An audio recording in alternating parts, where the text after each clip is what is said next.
Hey guys, it's Jeremy here at Metal Music Meltdown, back with another video. We're here for today, guys, my next installment of my 20 essential metal albums that I think every metalhead should have in their collection.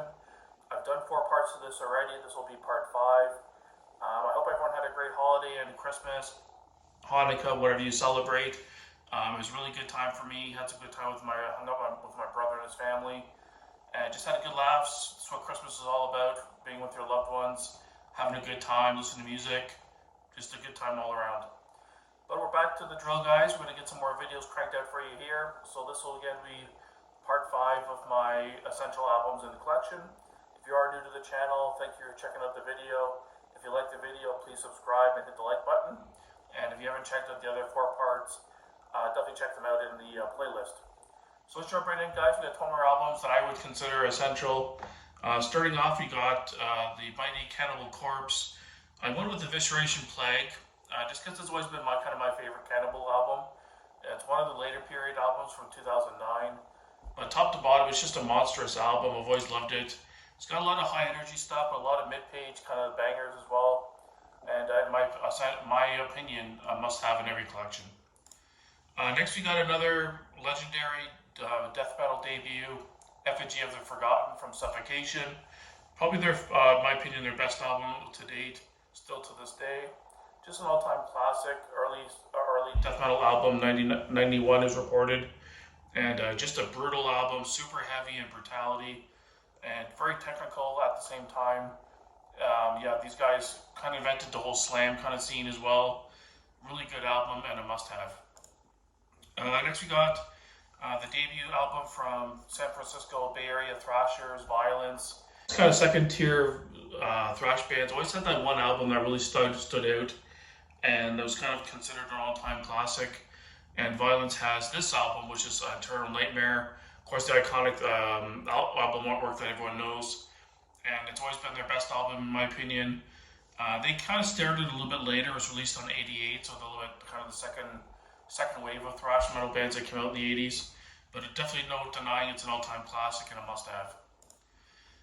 Next, we got another one from the late '80s. There was another debut album from American thrashers, Forbidden, with their debut album Forbidden Evil. '88 again, another band that has that 1 or 2 albums that are still considered iconic. A little bit late to the scene in terms of the first wave of thrash albums from Metallica, Slayer, etc. But some iconic albums nonetheless. The second wave of bands that came out in the late '80s. And Forbidden Evil is a masterpiece. Really killer album. It's always been my favorite from the band personally. Some people like the second album more, but I think the debut is the best. Next we got the second album from Canadian thrashers, Annihilator. I had their debut album on my last list, Alice in Hell, and I wanted to really put Never Neverland, their sophomore album, which came out in 1990. Really good album. I think I prefer Alice in Hell a little bit better overall. The first 2 albums are by far their best, but the whole catalog is really solid. A lot of people kind of look at this band and only kind of reference the first 2 albums, but I think they have a ton of good albums even through the 90s. And definitely a band you don't want to sleep on. I think they didn't quite make it as big as other bands because they went through so much lineup changes. The first 4 albums, they had like a different singer for every album, which didn't really help them at all. But it wasn't for that, I think they would have been a lot bigger. Jeff Waters' guitar playing is ridiculously good. And Never Neverland's a must-have. Next, I had to slide in another one from my boys at Opeth. I went with Ghost Reveries, just an all-time, another masterpiece from the Opeth progressive metal legends. And Ghost Reveries is just another beast of a record with Ghost of Perdition, Atonement, Beneath the Mirror, the Grand Conjuration, just so many iconic songs on this album, and always a must-have in the Opeth catalog. And you can't go wrong with Opeth, they're geniuses. Next we got the debut album from Trouble called Psalm 9. Really, really good old school doom metal. Came out in '84. Really cool artwork on this one too. I love the colors and the overall artwork, really nice looking. And really killer album with the Tempter, Assassin, Victim of the Insane. The title track is killer. End Time, the instrumental is really cool too. And just like that old school doom metal sound. Definitely must have this album. Next we got the debut album from British heavy metal legends, Witchfinder General, and their album Death Penalty. Really, really cool early British heavy metal with a mix of doom mixed in. Definitely one of the forefathers of doom metal as well that had that early sound. And I just love this album. Good blend of different genres and really heavy, still catchy, good choruses. Just a really good album. Next, we got an album, the third album from Seattle-based Bellwitch, entitled Mirror Reaper. I'm not a big funeral doom guy, but man, this album kicks so much ass. In my opinion, it's their best album to date. They did have an album out, was it last year? Or this year? I think last year they put a new album. Not quite as good as Mirror Reaper, but it was really good. This is the perfect band you have to have headphones for. You just lay in bed in the dark and just kind of soak it all in. Kind of similar to Opeth and more of an experience. Very slow and dirgy and grimy. But it just, they do it right. Like I said, I'm not a big funeral doom guy, but something about this band and this album specifically is just killer. And a must-have, Mirror Reaper. Killer artwork too. Awesome artwork. Next we have another Black Sabbath album, Master of Reality. If I do enough of this album videos in this series, eventually all the early Black Sabbath albums will be on my list. I think I've already included the debut, Heaven and Hell, Paranoid. I think I had Mob Rules on there already, but I had to include Master of Reality. It's essentially the first doom metal album of all time, stoner metal. 1971 it came out, so it kind of kick-started a lot of subgenres, and it's just still heavy and doomy, very old school heavy metal, but yeah, the introduction to stoner, sludge, doom metal, all that stuff, really killer album, with iconic tracks like Sweet Leaf, Children of the Grave, Into the Void, Lord of this World, After Forever, just a really good album, top to bottom, and Black Sabbath is always killer. You have to have all their early material. Next we got my favorite thrash band of all time, Testament. I've already included their first two albums on my previous list, but I really wanted to include The Gathering as well. It was one of the first album that had Dave Lombardo join them in the band, and man, this album kicks so much ass. It's just a balls out thrash album. I think it might have been my introduction to the band, to be honest. I can't remember for sure, but I'm pretty sure DNR was the first Testament song I heard. It blew my mind, and I'm a bit obsessed with Testament ever since. But Down for Life, Eyes of Wraith, True Believer, Legions of the Dead, just a perfect album. And just banging. Lombardo's drumming is just ridiculously heavy and makes it next level. And I don't know, it's just a killer album. You have to have it. Next, another album from the Legends, Slayer, Seasons in the Abyss. Another no-brainer, must-have from their catalog, with More Ensemble, Spirit in the Black, Dead Skin Mask, Born of Fire, the title track. Another masterpiece from these guys. Any early Slayer album is really good. The first 6 albums are just perfect, and another essential album to have. Next we got the solo project from Devin Townsend called Ocean Machine. It was originally released as Ocean Machine Biotech, but then they swapped it up to be a Devin Townsend solo album. And probably one of the best works that Devin's put out. Very atmospheric, a lot of emotion in this album. He was going through turmoil at the time. And it's just a beautiful album, really fun to listen to. Really nice passages. If you haven't heard this album, definitely check it out. You'll love it. Really good stuff. Another headphones album for sure. Next we got Defenders of the Faith by Judas Priest. Always been one of my favorite Priest albums. With songs like Jawbreaker, The Sentinels, a killer song, Love Bites is killer, Heavy Duty, Night Comes Down. Just some really banging songs in this one. It's always been one of my favorite Priest albums. It's definitely a top 5 of all time for Priest catalog. Killer artwork as well, really cool artwork. And I think, in my opinion, a must-have. If you don't have all the Priest albums, this one you should definitely have.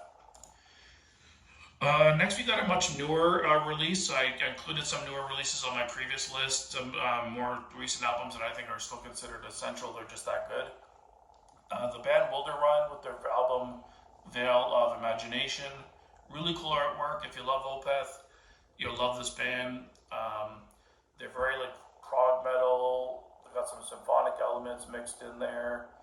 They have progressive, some folk elements mixed in as well. They have 4 studio albums in total. This is their third, and in my opinion, their best album to date so far still. And like I said, if you love Opeth worship, harsh and clean vocals, really progressive, odd time signatures, really good musicianship, you'll love this band. Definitely a must-have. Next we got the third album from Venom, At War with Satan. I included their first 2 albums already on my other 2 list, and to round it off, in my opinion, the first 3 Venom albums are crucial and definitely essential. Their best 3 albums by far. They have some okay albums after that, but the first 3 are just legendary, and all 3 I think are must-haves. The title track is killer. It's almost 20 minutes. Really, really good song. Genocide, Rip Ride, Stand Up, Cry Wolf. Killer album, just heavy and sloppy and dirgy, but just awesome and just evil sounding. Love early Venom's killer stuff. Next we got a representation here from the new metal scene, which I'm not normally into, but I do dig Linkin Park, so I had to choose their debut, Hybrid Theory. Easily their most high-selling album of all time. One Step Closer, Crawling, In the End, Runaway, some big songs on this one, Point of Authority. Yeah, had to include it. Love Linkin Park, I don't care what anyone says. I definitely love Chester in the band more than the new singer. But I kind of dug the new album. I thought it was pretty good, pretty solid. But I just think Chester is a little bit better in the band personally. But it is what it is. But I wanted to include Hybrid Theory just because I think it's essential and just an all-time classic. Next, another representation from the Iron Maiden, Seventh Son with Seventh Son.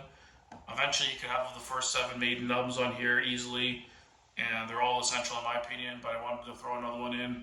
I think I've already had Killers, Number of the Beast on my other 2 lists, so I wanted to throw in another album, so I went with Seventh Son. I think I had Power Slave as well on a previous list. But yeah, Seventh Son with Seventh Son, one of my favorite album covers from Maiden, if not my favorite. Love the blues, love the color, and just some iconic tracks on here again. And yeah, definitely a must-have. Their last really great album in their discography, in my opinion.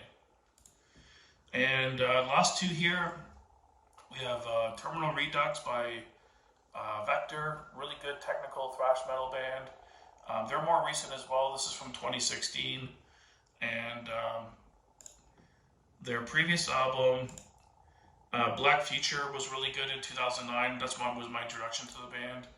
I think that was their second best album. I almost included that one as well, but I think their most recent album, Terminal Redux, has always been their best to date so far, and a must-have.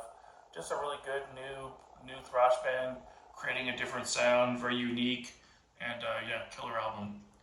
And last one here, guys, we have Between the Buried and Me, Colors, really good concept, progressive metal album. I'm not a big Between the Buried and Me fan, but I love this album. It's always been one of my favorite from the band. I think I've only heard, honestly, 2 or 3 of their albums. The second Colors they did was pretty good, but their Colors album that I'm referring to, easily their best album and the one worth checking out. So thanks for watching, guys. Again, let me know down below some more essential albums that you think you should be in your collection. Stay tuned for more great content in the new year. I'm going to try to kind of come up with some new series to do that I'm going to do on a weekly basis, or have more of a schedule kind of going. So I'm kind of having a little bit more of it, like I said, a schedule going in the new year, where on certain days of the week it'll be a certain series or an idea. Like on the weekends I'll still do my album reviews. I'll still have those. I'll have my top 10 bands of each country sprinkled in here and there. I'll do some new song reviews, reactions. I want to start a new series, Artist Spotlight, where I kind of discuss a certain band and go into a little bit more detail about their catalog and their history, etc. And especially newer bands to give them more exposure. So stay tuned for great content into the new year, guys. I'm sure I'll have at least 1 or 2 more videos up before the end of the year. Maybe tomorrow or the next day I'll have another video up. So thanks for watching, guys, and keep it metal.